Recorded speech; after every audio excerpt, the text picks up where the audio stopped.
Hello, movie lovers. Today I'm going to talk about a 1956 Argentine film noir called The Bitter Stems, a really great Flicker Alley release, loaded with extras, a beautiful restoration, and it kind of whets your appetite for more Argentine movies because this is the only other Argentine movie I've seen. I've probably seen some others of maybe in the 60s and 70s, but certainly not very many. And they also, Flicker Alley released this The Beast Must Die, all through the auspices of the Film Noir Foundation in San Francisco. But The Bitter Stems, again, a Flicker Alley release. It gives you a Blu-ray and a DVD. It also gives you reversible art, and the art is on the cover of a really nice booklet. I'm going to show you some of the pictures from this booklet. That's the reversible art cover. And as a film noir, it asks some very film noirish kind of questions. Can a con man have a conscience? Can a con man con another con man? Who can you trust? The protagonist is a lowly paid journalist, a reporter, who is delegated to cover fires, but he has a big ego, and his ego has been very severely damaged by his fate in life, as he has no money. Money being a big element of success in the world he lives in. But even more so, he has no glory. His father was a hero in World War I, fighting for the Germans. One thing you realize in watching these Argentine films is that they are, like the United States, they are a country of immigrants, mostly from Europe, that came to Argentina as part of the World War II and diaspora, and also with the communist takeover, the Soviet Union takeover of Eastern Europe. So he's very dissatisfied with his life. He comes across a bartender who is from Hungary, another turbulent country in this era in the 1950s, who is a kind of shady character, but he's charismatic, and he's got this great scheme to make a lot of money through a mail order correspondence school. And so the two of them partner up in this, and they do indeed succeed with their con.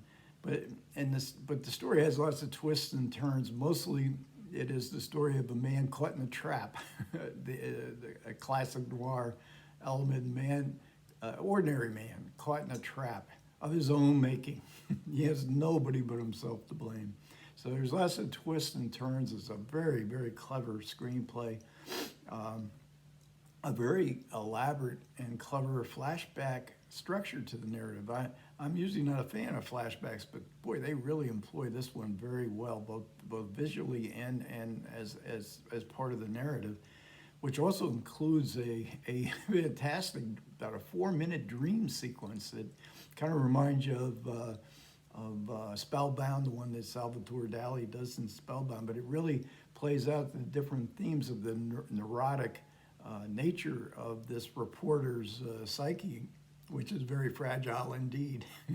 And all the technical aspects of this movie are just absolutely superb. I mean, it's just, this is like, Hollywood technical skills. They're all on display here. And the cinematographer is by this fellow right here, Ricardo Yunes.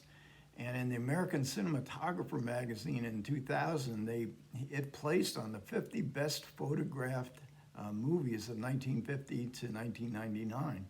And he went on to photograph many, many films in his long career in Argentina.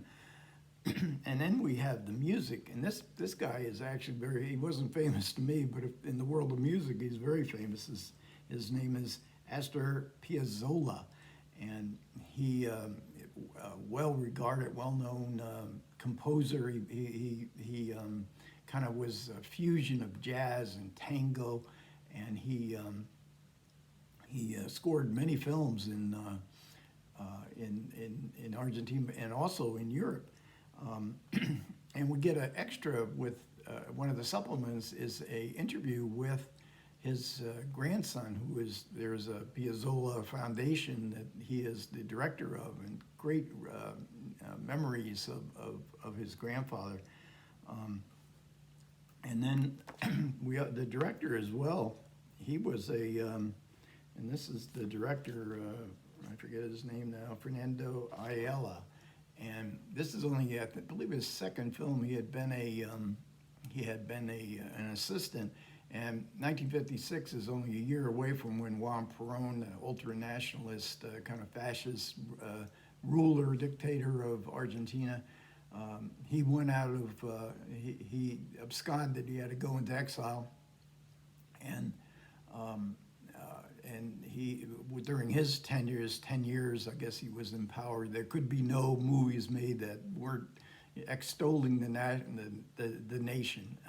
And Ayala was a critique of his society, to be sure. And we also get a terrific actor, the lead actor, Carlos Correz, and he was a big star in 1940s, 1950s, and he's really terrific in this movie. And another actor I wanted was the second lead, and this is this is Vasil Lambrinos, and he was in Argentina. He lived in Argentina for quite a while, and he plays the bartender who sets up the con. And he wins the film in Argentina, the film award system there. This film got Best Picture, it got Best Director, and also got Best Supporting Actor for this actor Lambrinos.